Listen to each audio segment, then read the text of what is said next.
દર્શકોના વિશ્વાસથી CNBC બજારે પૂર્ણ કર્યા 11 વર્ષ। આજે દિવસ દરમિયાન જુઓ ખાસ રજૂઆતો। માર્કેટના દિગ્ગજો આજે જણાવશે રોકાણના સ્પેશિયલ આઈડિયા તેમજ આખા દિવસ દરમિયાન ટેકનિકલ એક્સપર્ટ આપશે સ્પેશિયલ ટ્રેડિંગ આઈડિયા।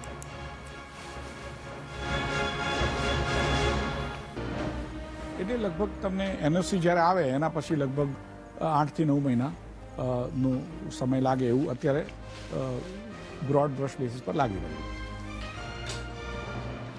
સીએનબીસી બજાર 11 વર્ષની ઉજવણી નિમિત્તે મેગા એક્સક્લુઝિવ ઇન્ટરવ્યુમાં એનએસસીના એમડી અને સીઈઓ આશિષ કુમાર ચૌહાણનું આઈપીઓ પર મોટું નિવેદન। કહ્યું સેબીથી એનઓસી મળ્યાના 9 મહિનામાં આવશે આઈપીઓ। સાથે જ એક્સપાયરી મુદ્દે કહ્યું સેબીએ 2 દિવસ રાખતા અમે મંગળવાર કર્યો પસંદ। આજે 1 વાગે જુઓ સમગ્ર વાતચીત।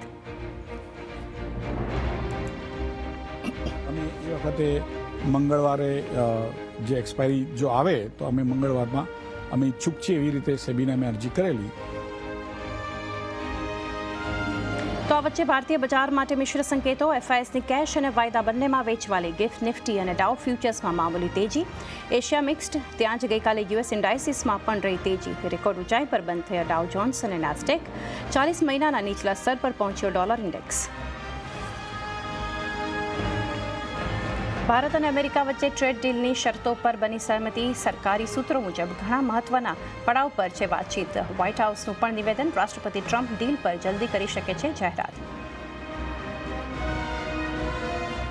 સરકારે નેચરલ ગેસની કિંમતો આશરે 7.5% વધારી। પેટ્રોલિયમ પ્લાનિંગ અને એનાલિસિસ સેલ મુજબ જુલાઈ માટે કિંમતો 6.41 પ્રતિ MBTUથી વધારી 6.75 કરવાનો લેવાયો નિર્ણય। ત્યાં જ એટીએફની કિંમતોમાં પણ 7.5%નો વધારો 89,344 રૂપિયા પ્રતિ કિલોમીટર થઈ। વેલ્યુ અનલોકિંગ માટે ફાર્મસી, ડિજિટલ હેલ્થ અને ટેલી હેલ્થ બિઝનેસને અલગ કરશે અપોલો હોસ્પિટલ્સ। અલગથી લિસ્ટ થશે નવી એન્ટિટી। ડીમર્જર પ્રસ્તાવને બોર્ડની મંજૂરી મળી। અપોલો હોસ્પિટલ્સના 100 શેર્સને બદલે નવી કંપનીના મળશે આશરે 195 શેર્સ। આજે આવશે જૂન ઓટો વેચાણના આંકડા। નબળા રહી શકે છે નંબર્સ। મારુતિનું વેચાણ આશરે 8% ઘટવાના અનુમાન। તો ટાટા મોટર્સ અને હ્યુન્ડાઈના સેલ્સ પર પણ દબાણ શક્ય। જો કે એમએડએમ અને ટુ વ્હીલર્સના કંપનીઓથી સારા નંબર્સની આશા।